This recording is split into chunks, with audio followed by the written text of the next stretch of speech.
What if you walked into an office and that office filed away reality itself in triplicate? Imagine your own identity was just another application waiting for a stamp of approval. Well, today, we're diving into The Department of Recurrence, a novel that's basically a bureaucratic fever dream. It's a place that asks some seriously profound questions about who we are when all the labels, all the paperwork is stripped away. Right from the very first page, you are dropped into a world that runs on its own bizarre, baffling logic. Our main character arrives, and he's told to wait. Simple enough, right?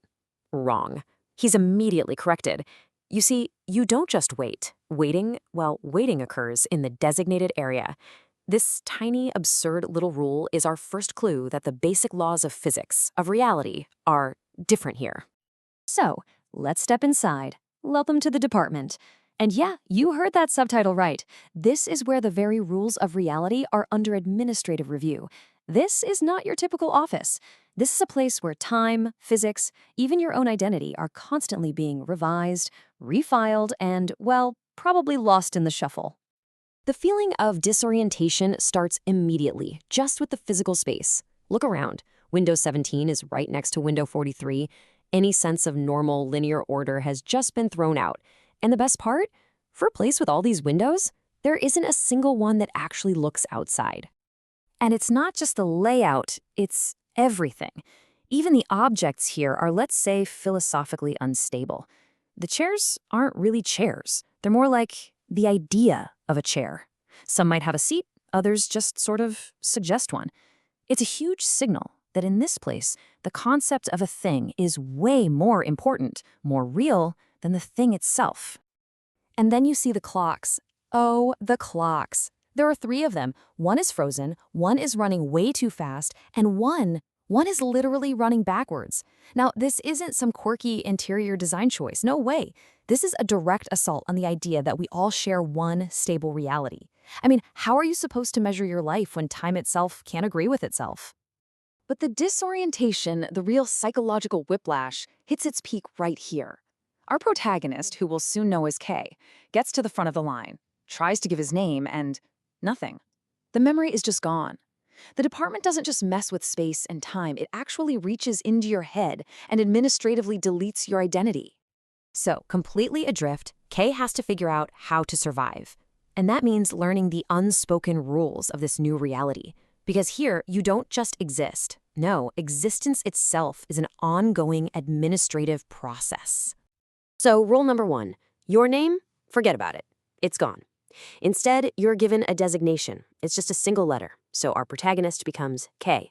The guy next to him reading a newspaper is M. It's like efficiency taken to its most brutal extreme. You're not a person anymore, you're a case file. You're just a letter in an endless alphabet of the lost. Then K gets a crucial piece of advice from his neighbor, M, and it's a bombshell. The department actively discourages memory. Why? Well, because memory creates continuity. It gives you a story, a sense of self, and they can't have that. Here, every single moment is the first moment. You are always new, forever being processed for the very first time. Okay, so Kay starts to piece together the unofficial rulebook. Linearity? Nope, forget it. The clocks disagree on purpose because sharing a single reality, well, that's discouraged. Asking why? Totally pointless. Even waiting isn't passive. It's something you do, and it's a consequence for being here. But here's the absolute kicker. The system doesn't want to solve your case. It wants it to recur over and over again. All right, now we have to go a layer deeper, beyond all the surface-level weirdness, and look at the philosophical engine that runs this whole place. And this is the key. You have to understand that all the contradictions, they aren't bugs in the system. They are the system. It's not a flaw. It's a feature. An official tells Kay this line, and you should probably buckle up for this one because it's a mind bender. We tend to think that consistency is what makes us real, that our stories make sense. The department says no, that's completely backwards. Think about it. Real people are messy. We contradict ourselves. So your inconsistency, your inability to be pinned down into a neat, coherent story, that is the ultimate proof of your existence. Okay, so that's a wild philosophy for sure. But it leads to one massive, system-breaking question. If your entire system is built on embracing contradiction, what happens when it generates a contradiction so big that even it can't handle it? What happens when the system itself proves that it's wrong? And that brings us to the system's biggest contradiction, an entity known only as the shape in the corner. Nobody knows what it is, exactly. Is it a person? Is it something else? All we know is that it's been under appeal for maybe 17 years, maybe 17 minutes. It is the living, breathing embodiment of a case the department cannot resolve. So what's its appeal all about? It's something so simple and so dangerous. The shape claims the department made a mistake. In a place built on its own infallible, looping logic, this is basically heresy. It's a direct challenge. By just sitting there, the shape is asking the one question that could bring the whole thing crashing down.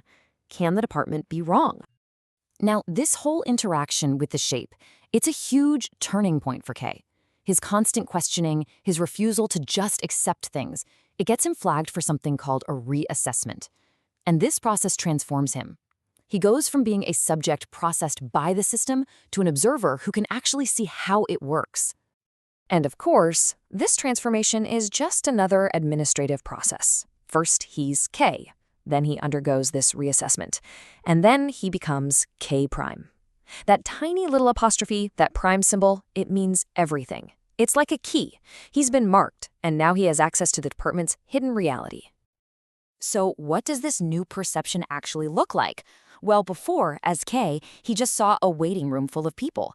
Now, as K prime, he sees the patterns and shapes that those people form. Remember those confusing clocks? Now he can perceive the conversation happening between them. The department stops being a physical place and becomes this living, breathing architecture. He can basically see the matrix.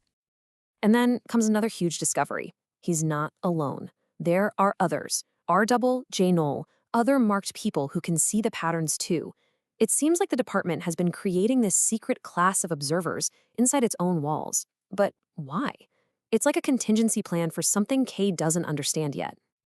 And this all brings us to the climax. The shape's appeal is finally decided, and the result is so catastrophic to the system's logic that the department does something absolutely unprecedented. It stops all processing. Everything grinds to a halt, and it offers a choice to everyone. So here's how it all goes down, moment by moment. First, the shape's appeal is ruled correct. Boom. The department was wrong. The system admits it made a mistake. This truth is so powerful, so volatile that M's newspaper literally bursts into flames. And in the ashes, a final message appears for everyone to see. The department is asking them, all of them, to choose what happens next. And this is the shape's final, absolutely stunning revelation.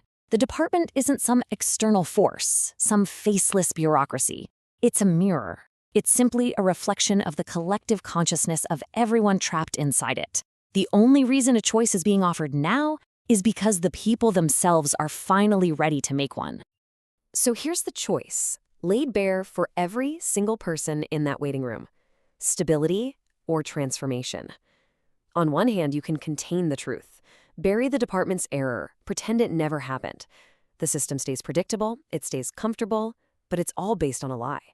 Or you can release the truth, accept the chaos, restructure the entire system around the radical idea that it can be wrong. Do you choose recurrence or revolution? And so we end right where the novel leaves us, with a question. If this surreal place is really just a mirror, what would it reflect back at you? Would you choose the comfort of a stable system, even if you knew it was flawed? Or would you choose the total uncertainty of transformation, just for the chance at a more honest reality? The choice isn't just about the department. It's about us.